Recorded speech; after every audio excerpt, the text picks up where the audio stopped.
Self-Control Theory by Omari, Stringer, Taylor Pennington, Chelsea Thompson, and Buddy Conley. Self-control theory. The main idea of self-control theory is that those with low self-control commit more crime and those with high self-control commit less crime. Parsimony. We must first ask ourselves, is the theory simple? This theory is simple. It is clearly explained and is concise in its explanation. Next, we must focus on scope. We need to ask ourselves, what is the theory trying to explain, and is it broadly or narrowly focused? In our article, we found out that the theory is trying to explain the correlation between an individual's level of self-control with the amount of crime committed. It is broadly focused because it does not focus on a certain type of crime being committed, but rather any crime in any individual. Logical consistency. Does this theory make sense? The theory does make sense because if an individual has low self-control, they will be more likely to give into the temptation of attempting to commit a crime. Assumptions on human nature. The theory makes the assumption that each individual's level of self-control is consistent with every situation. It states that no matter what happens, the individual will always choose to commit the crime if they have low self-control, or not commit the crime if they have high self-control. This is not true because an individual's decisions will vary based off of the perceived cost and benefits. Is this crime macro, micro, or both? This theory addresses both macro and micro level processes because it pertains to both personal and group levels.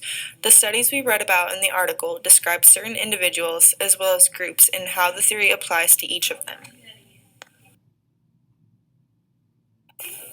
Proposition. A main proposition of the theory being tested was that parents who do not monitor their children's behavior, recognize deviant behavior when it occurs, and in turn punish it, are then expected to raise children who are low in self-control and thus exhibit more deviant, delinquent, and criminal behavior. The three concepts that were presented in the article were 1. Self-control, 2. Delinquency parenting style, and 3. Age. Putting these concepts into perspective. The first one, self-control, we used a 6-dimension scale that included impulsiveness, preference, and temper, among other things. As far as delinquency, we used a 6-item scale that measured delinquent behavior on part of adolescents. We also used a scale that included questions on lifetime use of drugs, alcohol, among other questions regarding parental effectiveness. For parenting style, we used a 4-item scale. It asked questions like, do you get along with your child? And as far as age, we asked what grade in school they were. The two main hypotheses. Parents who do not monitor their children's behavior, recognize deviant behavior as it occurs, and in turn punish them, are expected to raise children who are low in self-control, and thus exhibit more deviant, delinquent, and express more criminal behavior. Also, the relationship with deviant peers, parents' efficacy, and social standings are directly correlated to a child's self-control as well. Yes, they find significant evidence that proves that self-control is directly related towards the given variables, as well as other outside factors such as marital and financial status within a family and its community.